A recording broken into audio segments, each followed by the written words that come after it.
ছবি দেখে আমার সন্তানের সিএ বুঝে পাই। তারপরে ওই এনাম মেডিকেল যেয়ে ভেতরে যে এদিকে আইসিতে ভর্তি ছিল।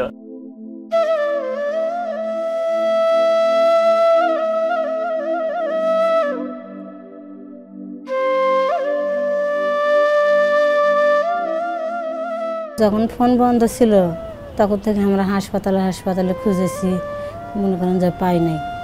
না পাওয়ার সূত্রে আমরা তো ওই এক কাটা নিয়ে দিছি।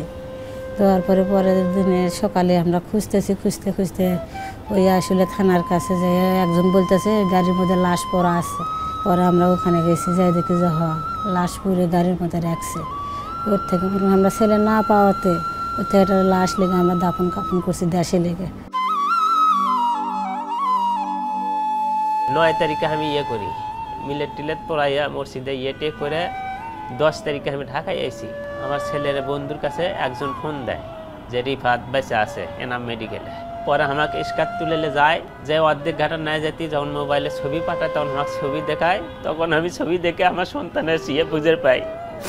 তারপরে ওই এনাম মেডিকেল যেয়ে ভেতরে যে এদিকে আইসিতে ভর্তি ছিল, কিন্তু যে পাওয়ার পরে আমার এটা আনন্দাই ছিল। পরে ডাক্তার বললো যেমনি আনন্দ পাইছেন সেমনি দুঃখের বিষয় আছে, মানে মাথার ভেতর গুলি আটকে আছে, অপারেশন করা যাইতেছে না।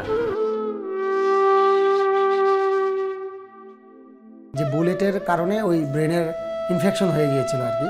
ইনফেকশন হয়ে যাওয়ার কারণে পেশেন্টটা টক্সিক ছিল, কথা বলতে পারতো না, উল্টোপাল্টা বলতো, হাঁটতে পারতো না। তো ওকে মানে দুজন সাপোর্ট দিয়ে হাঁটানো লাগতো আর কি। অপারেশন করে আমরা অ্যাবসেসও বের করলাম, বুলেটও বের করলাম।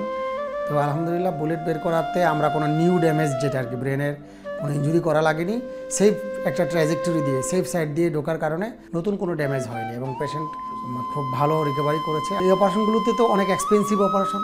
এই অপারেশনগুলো আমি বরাবরই এগুলো আমি ফ্রি অফ কস্ট করেছি। পুলিশ কিংবা কে এখানে ছাত্র জনতা, আমি এই ধরনের কোনো বিবেচনার বাইরে গিয়ে আমি আসলে সকল রোগীদেরকে আমি চিকিৎসা দিয়েছি।